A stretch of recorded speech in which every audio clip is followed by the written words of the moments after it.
Hey everybody, it's Cinnamon Cooney, your art Sherpa, and today I'm going to show you how you can use the gridding method to get an image and a photograph onto your canvas, even if you don't have a drawing skill.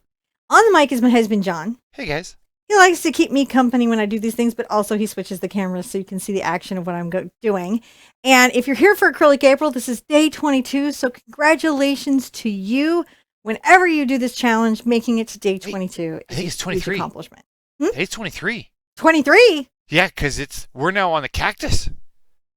23? Cactus is 23. Congratulations to you, day 23. One day even better. Bonus day. Bonus day. Let's just get this grid in. All right.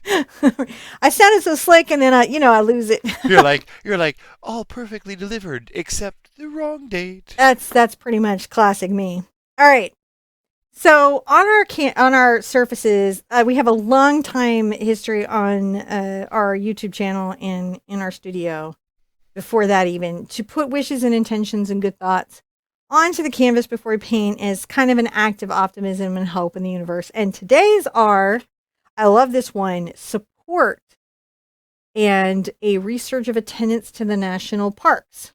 So we have a Sherpette park ranger who would like to see some more people. Go Sherpette Park Rangers. And would like to see more support for the national park system. And I do think that they're a treasure and I would love to see that. Then there's a wish for healing for ALS, which I would like to see that cured and no longer be an illness, and a lot of wishes for relief from pain. So definitely I want to iterate. I hope that they come up with safe, effective, affordable pain management that's not dangerous to people. And I hope that they do it soon. So those wishes out there into the universe, I'm going to use my brush. And this is a watercolor pencil that I use. So this lets me just kind of take the pigment and, get it all washed out so it doesn't show through our canvas any more than we would want it to. As you wouldn't want it to. So I'm going to take, over here you see my white and my black from the value study, but I also have ultramarine and deep magenta. And what I'm going to basically be doing is a very dark purple background. Well, that's very transparent. But it's the beginning of what we're doing. And this right here, this transparency that you're seeing is a reason why having an acrylic ground that's a solid color that's going on can be really helpful to your painting. And this is so transparent that I'm tempted to dry it and then paint the next layer on. Well, yeah, I can. Is that okay? Sure. And that quick drying will just allow you to put another coat down quickly without the paint sticking to the brush and getting gooey and making, just an unfun time. So if you just let it air dry, and she's probably got her on the lowest heat setting, and that's because heat really isn't good for your surface. It causes color shift and causes acrylic to get soft. So it's best to use it on the coolest setting.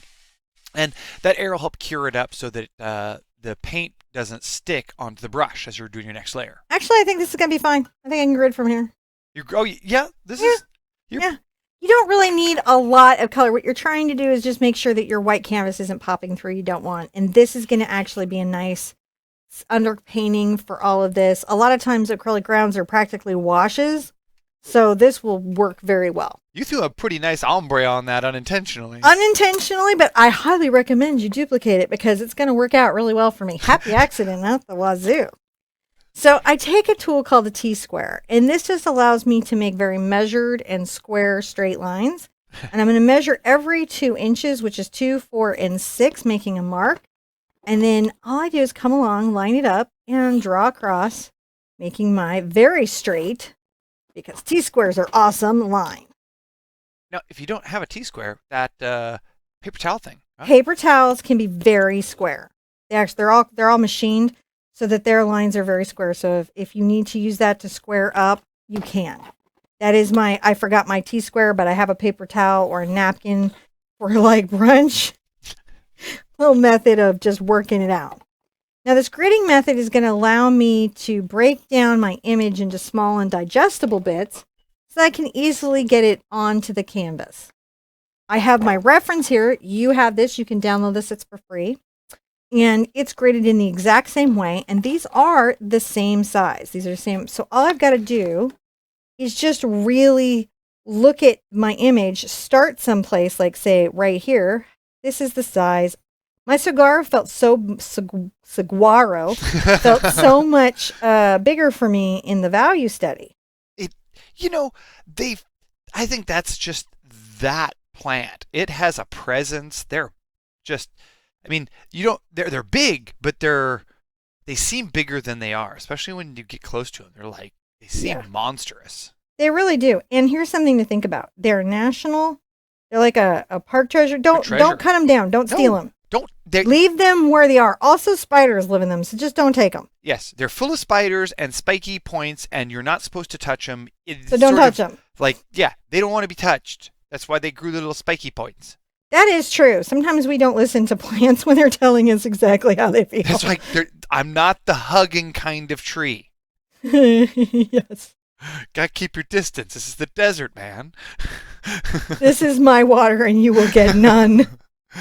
So I'm just trying to pay attention to the lines that I'm seeing. And I use this, right? So you see this arm has this far out from the tree and it comes down. Look at that.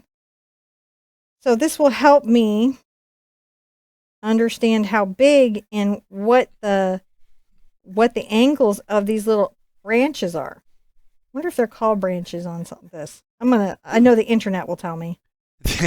I'm sure it will. Because I don't know. The internet will be like, it's this, which is actually really helpful. I don't mind that. In any way, it never offends me if somebody's like, you probably need to know this. I'm like, you know what? I probably do. The up-pointing part of the cactus. So you think to yourself, dude, we needed to transfer that on the image?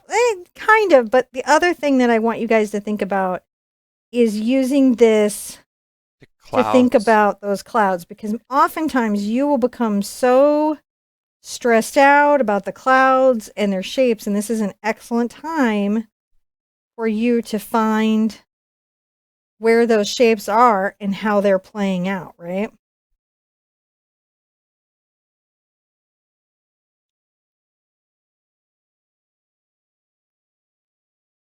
That's what I'm doing here is I'm just making sure that those cloud shapes that I have are in good perspective, like they should be,